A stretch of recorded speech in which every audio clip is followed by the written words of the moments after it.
सभी पुण्य आत्माओं को मेरा नमस्कार। आज हम सद्गुरु विषय पे बात करने के लिए जा रहे हैं। उसके ऊपर आप लोगों ने आपके विभिन्न प्रकार के विचार रखें और आपके दृष्टिकोण से सद्गुरु को समझने का, सद्गुरु को समझाने का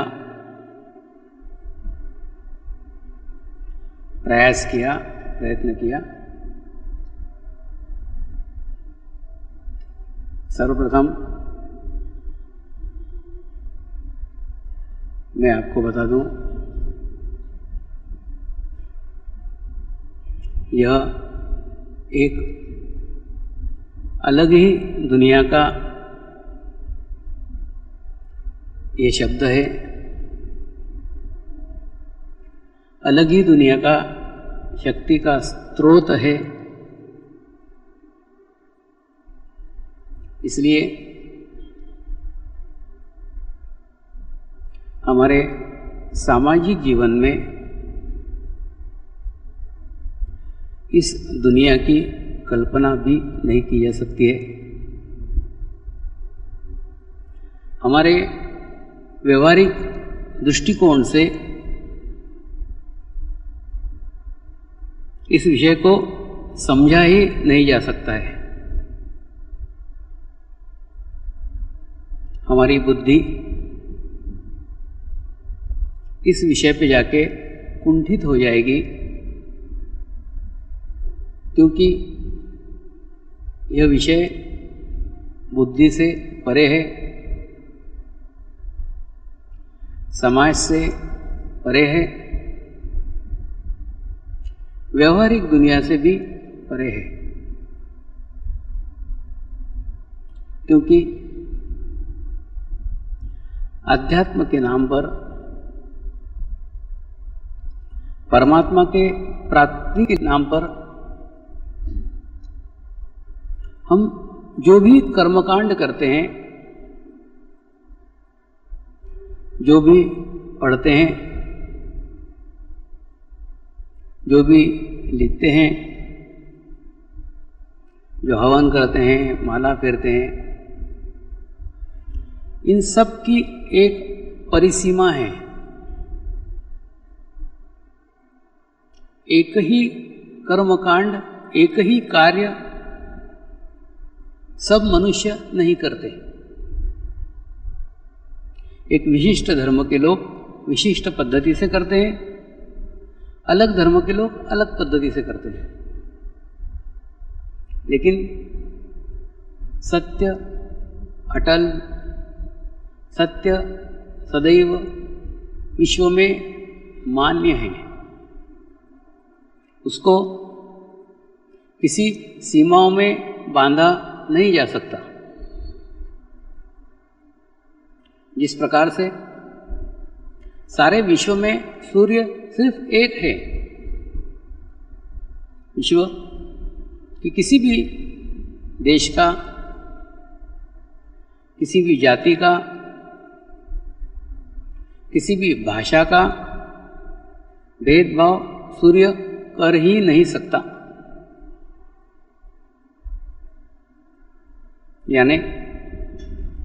यानी हमारा जो ज्ञान है,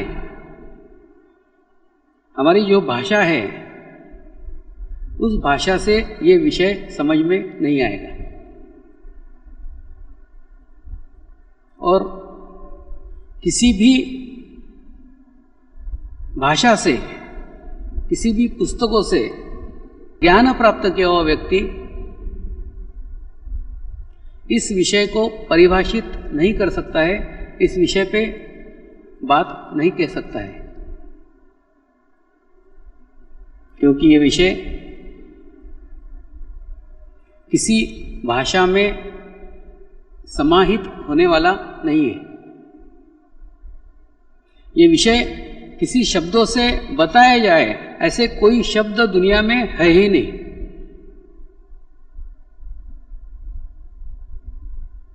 तो ये व्यक्ति, ये देहधारी पुरुष, कल मैंने आपको बताया कि विश्व चेतना जो कण कण में फैली हुई है वो यानी परमात्मा, परमात्मा का स्वरूप स्पष्ट हो गया। धर्म यानी वो सजीव ज्ञान, मेरे शब्दों पे जोर दीजिए, सजीव ज्ञान। यह सजीव ज्ञान सजीव देहधारी पुरुष ही दे सकता है। ये सजीव ज्ञान प्राप्त किया हुआ पुरुष निर्जीव पुस्तकों से ज्ञान लेके आपको नहीं दे सकता। इसके लिए इसकी पहली आवश्यकता है ये एकदम अनपढ़ व्यक्ति हो,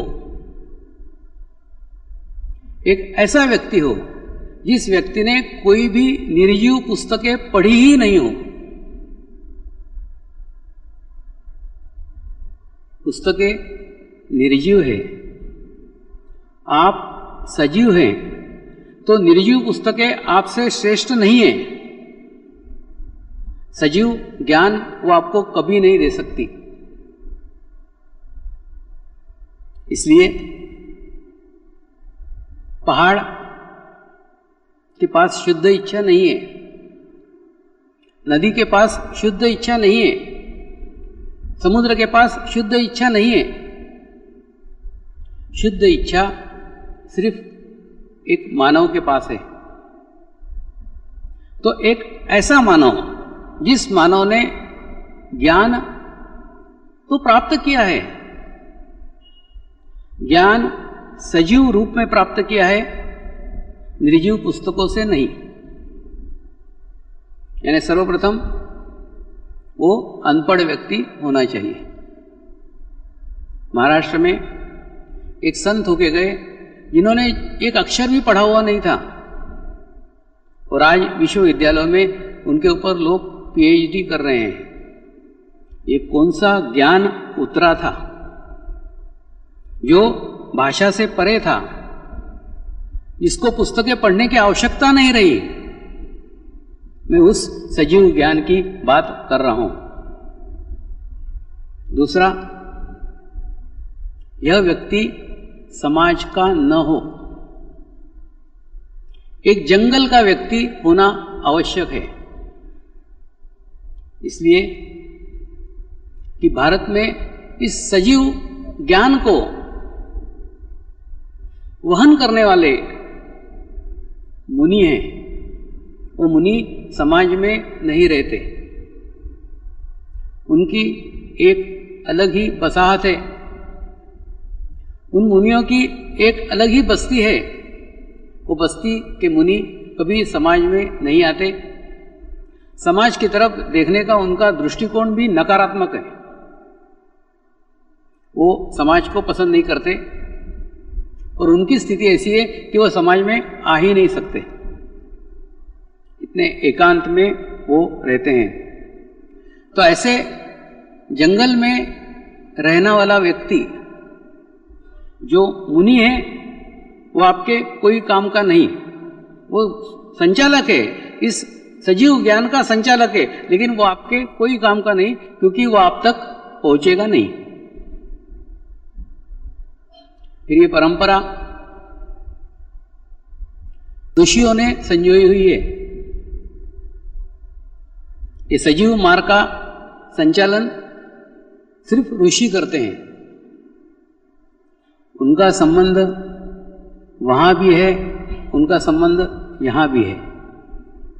एक माध्यम का, एक पुल का कार्य करते हैं। ऐसा व्यक्ति जो सामाजिक व्यवहारों से परे हो, समाज से अलग थलग हो, उसे व्यवहार का कोई ज्ञान न हो, क्योंकि ये सजीव ज्ञान व्यवहारिक दृष्टिकोण से बाहर है। हमारी पुस्तकें इतिहास बता सकती हैं, हमारी पुस्तकें पुराने चरित्र बता सकती है, लेकिन जो हो चुका है वो पुस्तकें बताती है, जो हो रहा है वो ऋषि बताते हैं। इस सजीव ज्ञान के संचालक वह ऋषि होते हैं, और ऋषि का निर्माण बहुत कठिनाइयों से,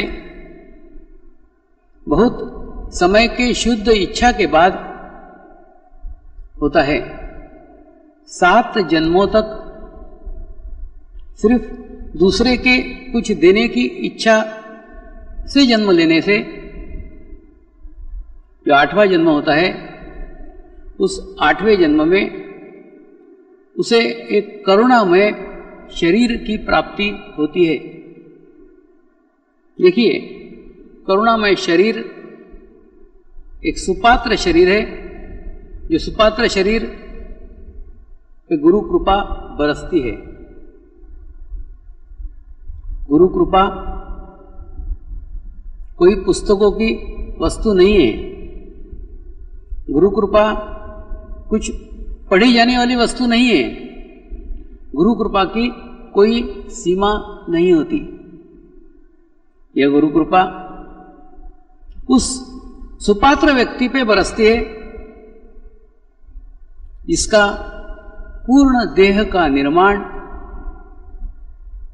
करुणा से किया गया हो। व्यवहार में भी कुम्हार उस दिए को फेंक देता है जिस दिए में तेल रखने की क्षमता नहीं होती। ठीक उसी प्रकार से जिसमें जितनी अधिक करुणा का सागर हो, जिसमें जितनी अधिक दूसरों को देने की इच्छा हो, ऐसा व्यक्ति सुपात्र व्यक्ति कहलाता है। और ऐसा सुपात्र व्यक्ति करुणा का सागर है। ऐसा करुणा का सागर जब 800 साल के बाद निर्माण होता है, और निर्माण होने के बाद में वो मुनियों की जो समाज में आ नहीं सकते, उन मुनियों की कृपा दृष्टि उस पे बरसती है, आती है। वह चैतन्य के एकमात्र माध्यम से आती है।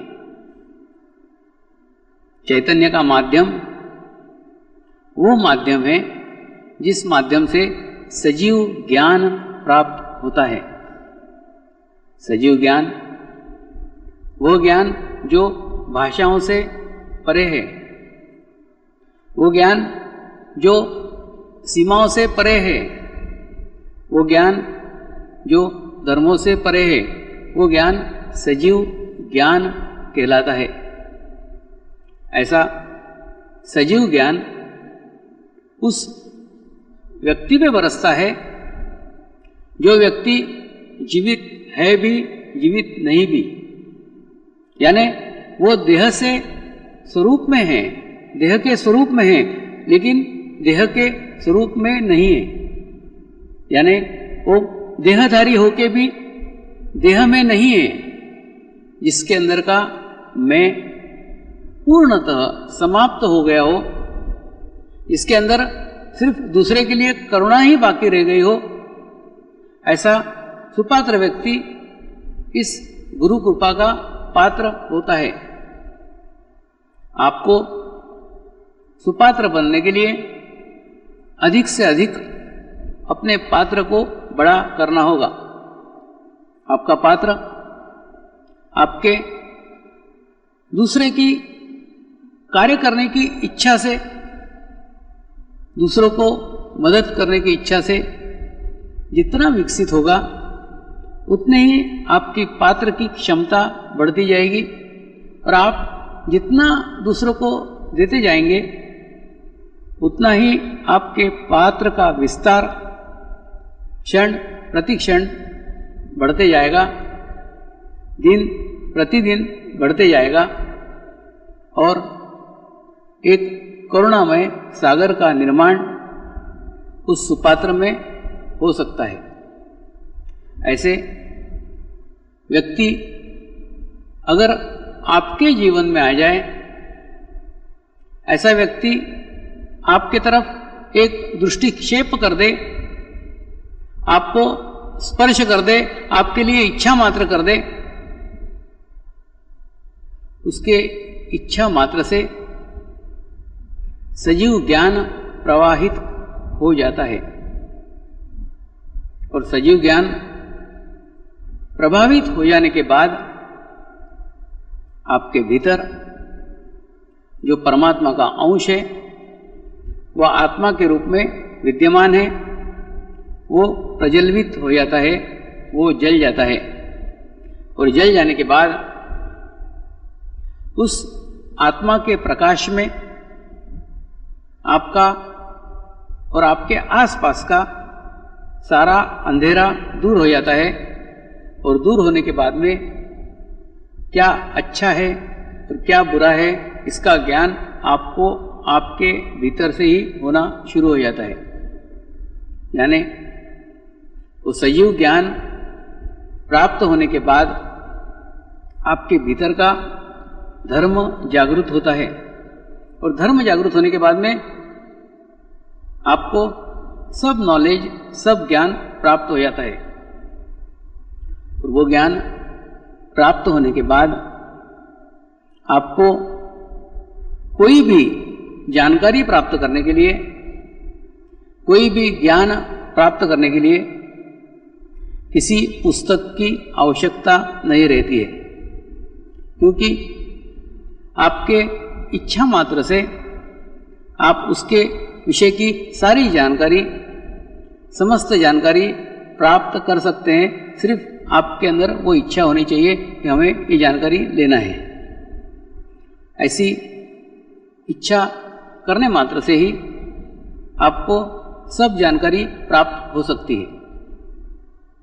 यह सजीव ज्ञान का क्षेत्र किसी देश की, किसी भाषा की, किसी जाति की, किसी रंग की सीमाओं में बंधा हुआ नहीं है।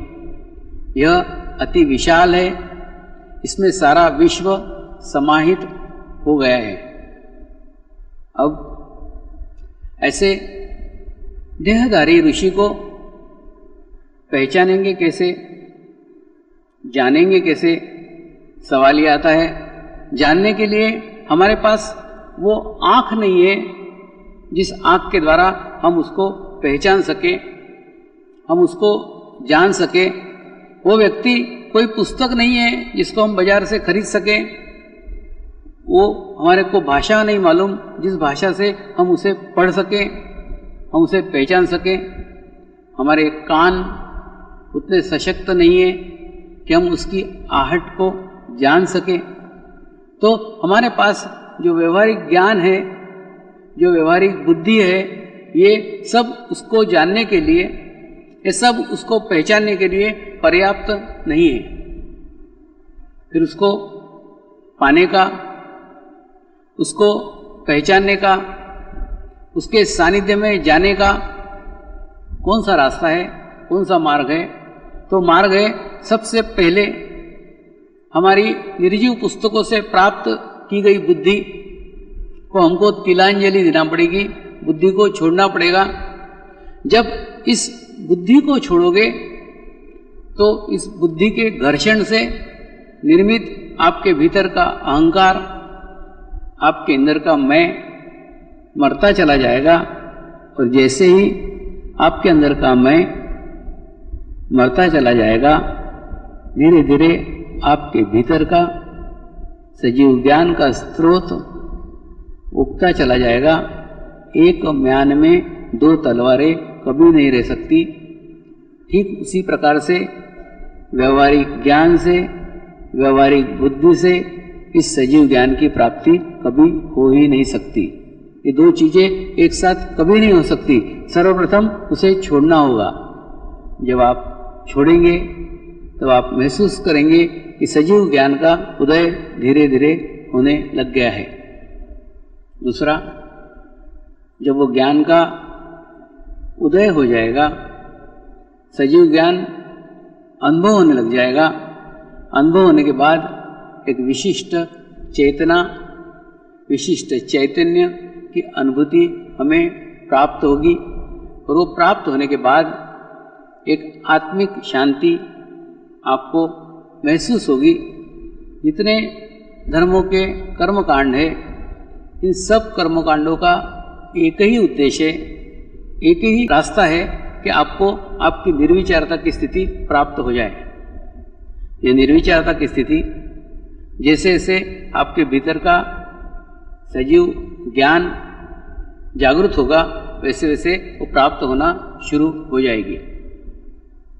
दूसरा, ऐसे ऋषि के सानिध्य में आके, ऐसे सद्गुरु के सानिध्य में आके आप एक आत्मिक शांति महसूस कर सकते हैं। कुछ लोगों ने सद्गुरु को हलवाई कहा, लेकिन मैं कहता हूँ सद्गुरु वो रोटी बनाने वाला रसोइया है जो रोटी को जलने भी नहीं देता और कच्ची भी नहीं रखता। कहने का मतलब, जब आपके अंदर अहंकार आ जाएगा, अहंकार से आपकी रोटी जलने लग जाएगी, तब आपकी रोटी को वो पलट देगा, उसको कच्ची भी रहने नहीं देगा, बराबर सेकेगा और सेकते समय वो आपको चटके देगा। तो उसकी अग्नि से उसको सहन करना भी बड़ा कठिन कार्य है। जीवंत गुरु का सानिध्य कई पुण्य के बाद मनुष्य को प्राप्त होता है और वो सद्गुरु सदैव सत्य कहता है, सच कहता है। आपको अच्छा लगे, आपको बुरा लगे, इसका उसे कुछ लेना देना नहीं है, क्योंकि उसका कार्य आपको खुश करना, आपको प्रसन्न करना है ही नहीं। उसका कार्य आपको सत्य के दर्शन कराना है। सारी दुनिया आपके अहंकार को पुष्टि करती है, आपके अहंकार को बढ़ाती है। सद्गुरु ही एकमात्र ऐसा व्यक्ति है जो आपके अहंकार को कम करने के लिए सदैव प्रयत्नशील रहता है, सदैव आपके भीतर के मैं को समाप्त करने के लिए प्रयत्नशील रहता है। उसका प्रयास सदैव ये रहता है कि आपके भीतर का मैं कम हो जाए, मैं समाप्त हो जाए। वो उसी का ही इंतजार करते रहता है। जिस प्रकार एक कुम्हार एक मटके को तैयार करता है, उसको सेकता है, उसको पकाता है और पकाने के बाद में ही उसके भीतर पानी डालता है, ठीक उसी प्रकार से सद्गुरु अपने शिष्य को तैयार करता है, उसे सेकता है, उसको पकाता है और पकाने के बाद में जब उसको विश्वास हो जाता है कि ये मटका पूर्णतः पक गया है, तभी उसमें चैतन्य का जल, चैतन्य का प्रवाह प्रवाहित